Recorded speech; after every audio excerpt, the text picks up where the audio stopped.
মহিমা জান্নাত বোন আপনি লিখেছেন, জাতীয় সঙ্গীত নিয়ে নানাজন নানান মত দিচ্ছে, এটা নিয়ে কিছু বলবেন। সিভিতে নিজের সম্পর্কে বাড়িয়ে লেখার প্রবণতা রয়েছে, সিভিতে নিজের সম্পর্কে বাড়িয়ে লেখা যায় কিনা। এরপর প্রশ্ন করেছেন, একজন আলেমকে নিয়ে সোশ্যাল মিডিয়া আলোচনা হচ্ছে, তিনি স্ত্রীকে মারধর করেন, অনেকগুলো বিয়ে করেছেন, বিয়ে করেন আর তালাক দেন, এই অভিযোগ তার বিরুদ্ধে। বিয়ে আর তালাকের বিধানের এরূপ যথেচ্ছা ব্যবহার যায় কিনা। প্রতি একটি মাদ্রাসা হিফজ বিভাগের একজন ছাত্রের মৃত্যু নিয়ে আলোচনা হচ্ছে, অনেকে মনে করছেন অত্যধিক প্রহারে তার মৃত্যু হয়েছে। মাদ্রাসাগুলোতে যে মাত্রাতিরিক্ত শাসন করা হয়, এটা কি শরীয়ত অনুমোদিত? মাদ্রাসা কর্তৃপক্ষ অভিভাবকদের উদ্দেশ্যে কিছু বলুন। একটি মাদ্রাসা হিফজ বিভাগের একজন ছাত্রের মৃত্যু নিয়ে আলোচনা হচ্ছে, অনেকে মনে করছেন অত্যধিক প্রহারে তার মৃত্যু হয়েছে। মাদ্রাসাগুলোতে যে মাত্রাতিরিক্ত শাসন করা হয়, এটা কি শরীয়ত অনুমোদিত? মাদ্রাসা কর্তৃপক্ষ অভিভাবকদের উদ্দেশ্যে কিছু বলুন প্লিজ। প্রথম কথা বলো যে বাচ্চাদেরকে শরিয়ার সীমার মধ্যে থেকে শাসন করার অনুমতি রয়েছে, তবে 10 বছরের আগে যেখানে নামাজের জন্য শাসন করার ব্যাপারে নিষেধাজ্ঞা বা অনুমতি নাই, সেক্ষেত্রে অন্যান্য বিষয়ের জন্য তার আগে তাদেরকে শারীরিকভাবে প্রহার করা একেবারে গৃহীত কথা। এরপরও যদি শাসন করতে হয়, শাসনটা অবশ্য শরিয়ার সীমার মধ্যে থাকতে হবে। এটা নির্যাতনের পর্যায়ে যদি চলে যায়, সেটা অবশ্যই অপরাধ হিসেবে গণ্য হবে এবং গুনাহ হিসেবে বিবেচিত হবে। অতএব এরকম নির্দয় শাসন যদি কেউ করেন, তিনি ওস্তাদ হন আর যে হন না কেন, সেটা শাস্তিযোগ্য অপরাধ শরিয়ার দৃষ্টিকোণ থেকেই। অতএব যেই শাসনের ফলে শরীরে দাগ পড়ে যায়, চামড়া ফেটে যায়, হাড় ভেঙে যায়, এরকম শাস্তি দেওয়া শিক্ষার্থীকে কোরআন হাদিসের জ্ঞান দেওয়ার নাম করে, সেটা অবশ্যই ভুল এবং অন্যায়। যারা হিফজখানা বা মক্তব বা মাদ্রাসা শিক্ষকতা করেন, তাদের আল্লাহকে ভয় করা উচিত এবং শরীরের সীমার উপরে মাথা তাদের থাকা উচিত। বাড়িয়ে লেখার প্রবণতা রয়েছে, সিভিতে নিজের সম্পর্কে বাড়িয়ে লেখা যায় কিনা। সিভিতে নিজের সম্পর্কে যদি কেউ বাড়িয়ে লেখেন, অতিরিক্ত লেখেন, তাহলে সেটা অবশ্যই সীমালঙ্ঘন এবং নাজায়েজ কাজ। কারণ আপনি যে কোনো ক্ষেত্রে বাড়াবাড়ি করবেন এবং সীমালঙ্ঘন করবেন, সেটা শরিয়া বিরুদ্ধ কথা এবং অন্যায় কথা।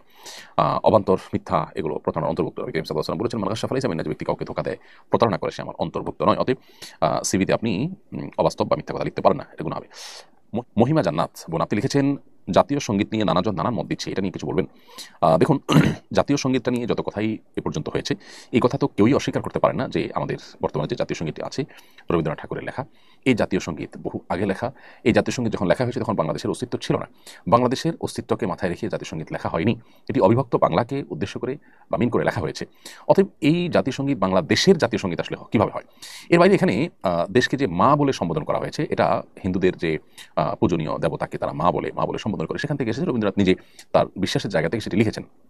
আর সংখ্যাগরিষ্ঠ মুসলমানদের দেশে আসলে এই ধরনের কোনো গীত, এ ধরনের কোনো গান, সেটা জাতীয় সঙ্গীত হওয়া একেবারেই অনুচিত কাজ। সন্দেহাতীতভাবে আমি মনে করি যে এটা পরিবর্তন হওয়া উচিত। এটা পরিবর্তনের কথা বললেই যারা গেলে রব তোলেন, তাদের কাছে আমাদের বিনীত প্রশ্ন যে এটা কি কোরআন বা হাদিস, এটা কি কোনো ধর্মগ্রন্থ যেটা পরিবর্তন করা যাবে না?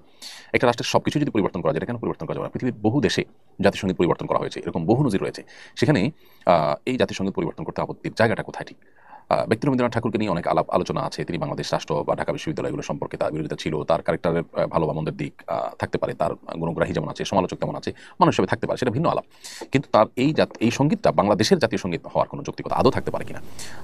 বাংলাদেশ রাষ্ট্র গঠন হওয়ার পর এই দেশকে ঘিরে বহু দেশাত্মবোধক গান লেখা হয়েছে, বহু গীত লেখা হয়েছে। সেগুলোর মধ্যে কোনো একটাকে জাতীয় সঙ্গীত হিসাবে নির্ধারণ করা বা নতুন করে লেখা, সেটা কোনো অসম্ভব বা কঠিন কোনো বিষয় নয়। বিধায় এই বিষয়টা আমি মনে করি যে ইতিবাচকভাবে দেখা দরকার। বিয়ে করেন আর তালাক দেন, এই অভিযোগ তার বিরুদ্ধে। বিয়ে আর তালাকের বিধানের এরূপ যথেচ্ছা ব্যবহার যায় কিনা।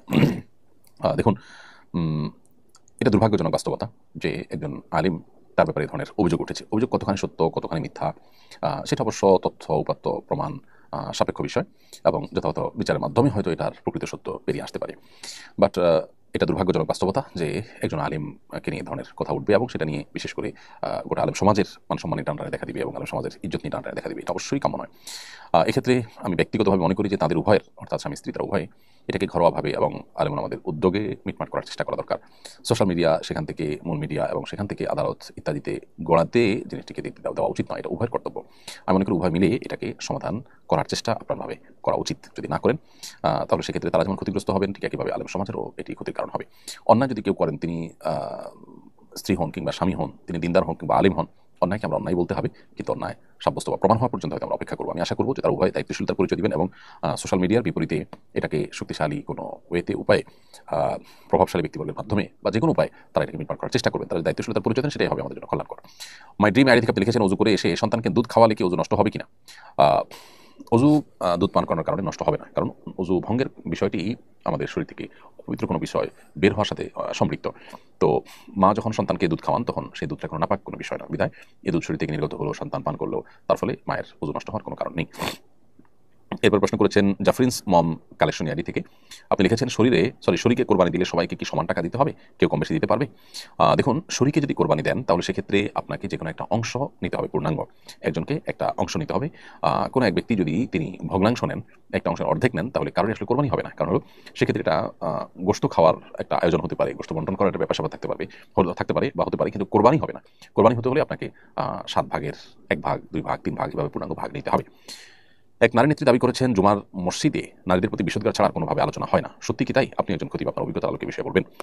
দেখুন, খুবই দুর্ভাগ্যজনক কথা এটি। যিনি এটি বলেছেন তিনি কতটা দায়িত্বশীল মানুষ, ন্যূনতম তার বিবেককে তিনি জিজ্ঞেস করেছেন কিনা, তার বিবেক তাকে কথা বলতে সায় দিয়েছে কিনা আমি জানি না। তিনি কিভাবে এটা বলতে পারলেন? সত্যি এটা বিস্ময়ের ব্যাপার। বাংলাদেশে প্রায় ৪ লক্ষ মসজিদ আছে।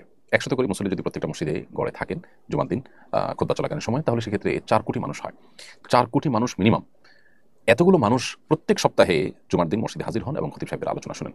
এই ৪ কোটি মানুষের মধ্যে ৪ জন মানুষকে সাক্ষ্য দিবেন যে জুমার মসজিদে নারীদের প্রতি বিষোদগার ছড়ানো হয়, যেমন তিনি বলেছেন। মূলত নারীদেরকে টুল হিসাবে ব্যবহার করে এখানে আজকাল আমরা দেখতে পেয়েছি যে নানাবিধ আপনার স্বার্থ হাসিল করার একটা অপচেষ্টা চলছে। সেখানে আলেমদেরকে, ধর্মকে, দিনকে, ইসলামকে নারীদের মুখোমুখি দাঁড় করার একটা চেষ্টা চলমান আছে। অবশ্য এই চেষ্টা করে খুব একটা লাভ হবে না, কারণ পশ্চিমে এটা অনেকদিন থেকে হয়েছে এবং সেখানে আমরা দেখেছি যে ইসলাম গ্রহণকারী মানুষদের মধ্যে পুরুষদের তুলনায় নারীদের সংখ্যা বরং অনেক বেশি এবং প্রতিনিয়ত সেটা বাড়তি আছে। অতএব ইসলাম বা আপনার আলেম আমাদেরকে নারীদের মুখোমুখি করার চেষ্টা করে আসলে লাভ হবে না, কারণ প্রত্যেকটা মানুষ তার বিবেককে যখন উন্মুক্তভাবে ছেড়ে দেন এবং তিনি যখন জানার চেষ্টা করেন প্রকৃত সত্য, তিনি দেখেন যে ইসলাম তথা ওলামায়ে কেরামই হলো নারীদের সবচেয়ে বড় শুভাকাঙ্ক্ষী এবং প্রকৃত কল্যাণকারী। অতএব এই যে মিথ্যাচার, সেই মিথ্যাচার এমন মিথ্যাচার এবং ডাহা মিথ্যাচার যায়, এটা আসলে জবাব দেওয়ার প্রয়োজন সেভাবে আছে বলে আমি মনে করি না। কারণ ৪ কোটি মানুষ প্রতি সপ্তাহে যেখানে জুমার নামাজ পড়েন, মসজিদগুলো থেকে যৌতুকের বিরুদ্ধে আলোচনা হয়, নারীদের প্রতি নির্যাতনের বিরুদ্ধে আলোচনা হয়, তাদের শরীয়ত ইসলাম যে তাদের মর্যাদা দিয়েছে, তাদের অধিকার দিয়েছে, সেগুলো নিয়ে আলোচনা করা হয়, সেই মেম্বার সম্পর্কে ধরনের বিষোদগার, এটা সত্যি দুঃখজনক। জেহাদুদ্দিন আপনি লিখেছেন, বর্তমান সমাজের অনেক পরিবারের শাশুড়ি ও বউয়ের মাঝে কলহ লেগে থাকে। এ ধরনের সমস্যার সমাধানের উপায়টা কি? বেশিরভাগ পরিবারগুলোতেই দাম্পত্য কলহ মূলত বউ শাশুড়িকে ঘিরেই শুরু হয় এবং এটির ফলশ্রুতিতে কত ছেলে যে এ পর্যন্ত আত্মাহুতি দিতে হয়েছে বা তারা আত্মহত্যার পথ বেছে নিয়েছেন অনাকাঙ্ক্ষিতভাবে, অপ্রত্যাশিতভাবে, সেটা আসলে বলার অপেক্ষা রাখে না। তো বউ শাশুড়ির মাঝে যে কলহ, এই কলহ দূরের উপায়টা কি? এটা দূরের উপায় হলো, প্রত্যেকটা মানুষের দায়িত্ব আছে, তার কর্তব্য আছে এবং তার অধিকারের সীমারেখা আছে। এটার জানাশোনা বাড়াতে হবে, এটার আলাপচারিতা বাড়াতে হবে, সচেতনতা সৃষ্টি করতে হবে। আমাদের দেশে যারা মারা সন্তানকে অনেক বেশি ভালোবাসেন, সবার চেয়ে বেশি ভালোবাসেন সন্দেহাতীতভাবে। কিন্তু এই ভালোবাসার কারণে সন্তানকে অনেক সময় মা এমন বেশি আগলে রাখেন যেটা আসলে মা হিসাবে তার অধিকারের সীমা ছাড়িয়ে চলে যায়। যেমন বিয়ের পর ছেলে তার স্ত্রীকে নিয়ে সংসার যখন করা শুরু করে, অনেক মা চান যে প্রত্যেকটা বিষয়ে তার সাথে কথা বলা হবে, তিনি সবকিছু শুনবেন, বলবেন। এটা অনেক ক্ষেত্রেই বাড়াবাড়ি। মায়েদের এটা বোঝা উচিত। সন্তান যখন বড় হয় তখন তার নিজস্ব মতামত সৃষ্টি হয়। যখন তিনি বিয়ে করেন তখন তার সাথে তার স্ত্রীর মতামতে সে যুক্ত হয়। এখানে মা অবশ্যই তাকে গাইড করবেন, তাকে পরামর্শ দিবেন, মতামত দিবেন। মায়ের অবশ্যই চাওয়া থাকতে পারে, কিন্তু সেটার একটা সীমা রেখা থাকতে হবে। ধরুন, ছেলে উপার্জন করছে, ছেলে উপার্জন করার পর ছেলের উপার্জনকে কে নিয়ন্ত্রণ করবে? স্ত্রী চান তিনি নিয়ন্ত্রণ করবেন, মা চান তিনি নিয়ন্ত্রণ করবেন। আর শরিয়া চায় যিনি উপার্জন করছেন তিনি তার উপার্জনকে নিয়ন্ত্রণ করবেন। সন্দেহাতীতভাবে মায়ের প্রতি রেসপেক্ট থাকবে, মায়ের পরামর্শকে সর্বোচ্চ আমল নেওয়ার চেষ্টা করবেন, আর স্ত্রীর যা পাওনা প্রাপ্য আছে সেগুলো দিবেন এবং তিনিও কোনো যৌক্তিক পরামর্শ দিয়ে সেটাকে আমল নেওয়ার চেষ্টা করবেন। কিন্তু দিন শেষে সিদ্ধান্ত নেওয়ার ক্ষমতা ইসলাম দিয়েছে যিনি উপার্জন করছেন তাকে। এখন মা যদি মনে করেন যে ছেলে আমার উপার্জন করে সব আমার কাছে দিবে, আমি যা খুশি তা বউকে দেবো বা দেবো না। অনেক প্রবাসীরা আছেন, তাদের উপার্জনের সমস্ত টাকা বাবা মা আশা করেন যে আমাদের কাছে দিয়ে দিবে, আমরা আমাদের মতো সেটাকে নিয়ন্ত্রণ করবো। এগুলো সবগুলোই কিন্তু বাড়াবাড়ি এবং বাবা মা হিসাবে তাদের যতটুকু অধিকার আছে তার সীমা ছাড়িয়ে চলে যাওয়া। সন্তানের প্রতি বাবা মা যদি জুলুম করেন তাহলে সেক্ষেত্রে আল্লাহর কাছে কিন্তু জবাবদিহিতার মুখোমুখি হতে হবে, সে বাবা মা কিন্তু বিচার হবে। অতএব এই মাত্রা জ্ঞানটা আমাদের মধ্যে খুবই কম এবং এর কারণেই কিন্তু কলহগুলো বেশিরভাগ ক্ষেত্রে হয়ে থাকে। অতএব মা হোক বাবা হোক, তাদের যে অধিকার সেটা অবশ্যই সবার চাইতে বেশি, আল্লাহর পরে আল্লাহ রাসূলের পরে সবচেয়ে বেশি অধিকার তাদের, সন্দেহ নেই। কিন্তু সেই সাথে সেটার একটা সীমা আছে, শরীয়ত একটা সীমানা দিয়েছে। সো সেই সীমাটা আমাদেরকে মেনটেন করে চলতে হবে। একই কথা স্ত্রীর ক্ষেত্রে প্রযোজ্য। আপনার স্বামী উপার্জন করে আনছেন, এখন কি করবেন না করবেন, কাকে দিবেন না দিবেন সব আপনি দেখবেন না, এটা একেবারে অযৌক্তিক কাজ। আপনার প্রাপ্য অধিকারটা পাচ্ছেন কিনা, আপনার ভরণ পোষণ যথাযথভাবে পাচ্ছেন কিনা, মাও দেখবেন যে মারটা পাচ্ছেন কিনা। যদি নিজেরটা পান, এরপর বাকি টাকাটা যিনি উপার্জন করছেন তার একান্ত আপনার স্বাধীন ইচ্ছা ব্যবহার করে তিনি যা খুশি করবেন, কিন্তু আপনি সেখানে শুধুমাত্র পরামর্শ দিবেন, ইনপুট দিবেন এবং দোয়া করবেন। সম্মানিত মুসলমান ভাই বোনেরা, আশা করি ফুল ভিডিও দেখলেন এবং ভিডিওটি আপনার কাছে কেমন লেগেছে অবশ্যই আপনার মূল্যবান মতামত কমেন্টে জানাবেন। সম্মানিত দর্শক, এরকম ইসলামিক প্রশ্নের উত্তরগুলো সবার আগে পেতে হলে অবশ্যই চ্যানেল সাবস্ক্রাইব করে পাশে থাকা বেল বাটনটি অন করে রাখবেন, যেন ইসলামিক প্রশ্ন উত্তরগুলো সবার আগে পেতে পারেন। ধন্যবাদ। দেখা হচ্ছে নতুন ভিডিওতে। সে পর্যন্ত ভালো থাকেন, সুস্থ থাকেন, সেই কামনা করে বিদায় নিলাম। আসসালামু আলাইকুম ওয়া রাহমাতুল্লাহ।